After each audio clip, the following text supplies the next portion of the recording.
और ऐसा नहीं है कि देवता, पितर, राक्षस, पिशाच कहीं आसमानों में विशेष स्थानों पर रहते हों। मनुष्यों के बीच में ही मनोवृत्तियों के और कर्मों के अंतर से ये सब विभाग बन जाते हैं। हम में से ही कोई साधारण मनुष्य रह जाएगा, कोई देवता हो जाएगा, कोई ऋषि हो सकता है, कोई राक्षस बन जाएगा, असुर हो जाएगा, पिशाच हो जाएगा।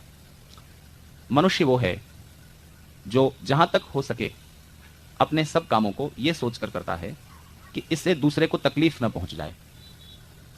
अपना सुख लेने की कोशिश में वो रहता है, अपने स्वार्थ पूरे करने की इच्छा और कोशिश उसकी बनी रहती है, लेकिन वो इतना नीचे नहीं गिरता कि अपने सुख के लिए दूसरों को तकलीफ पहुंचाए।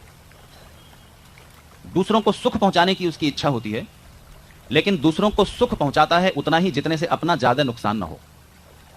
ठीक है जी, अपना स्वार्थ ज्यादा ना टूटे, अपना कुछ ज्यादा नुकसान ना हो, हानि ना हो, और दूसरों को फिर कुछ सुख हो जाए तो ठीक है, कर देते हैं।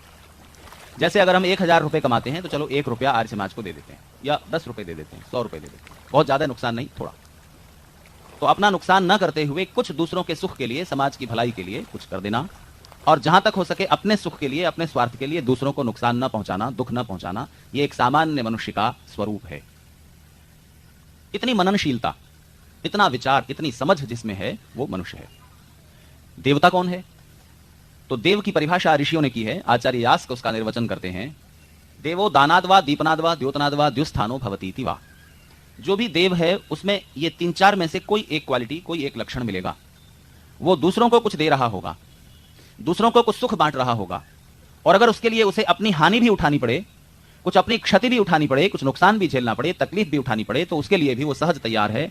दूसरों को सुख देना उसका स्वभाव है। देवो दानाद्वा। देव वो है जो कुछ दीप्त है, जो कुछ प्रकाशित है, वो देव है। या द्युलोक में स्थित है, वो देव है। जैसे आकाश में आपको सब ये प्रकाशमान नक्षत्र दिखाई देते हैं और दूसरी चीजें, वो सब द्युलोक में स्थित वो भी देव हैं।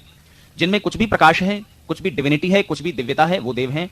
और अपनी डिवाइन, अपनी दिव्य शक्ति से जो कुछ भी उनके पास दिव्य है, दूसरों से कुछ विशेष है, उसको वो दूसरों के सुख में समर्पित करने में हिचकिचाते नहीं। ऐसे लोग देव कहलाते हैं, या स्त्री हैं तो देवी कहलाते हैं।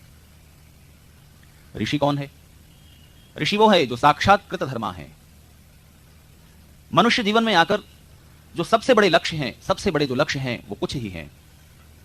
आनंद प्राप्ति तो उसमें एक लक्ष्य है ही। शरीर के सुखों से थोड़ा गहरे उतरकर बौद्धिक, मानसिक, आध्यात्मिक आनंद की उपलब्धि करना मनुष्य जीवन का विशेष लक्ष्य है।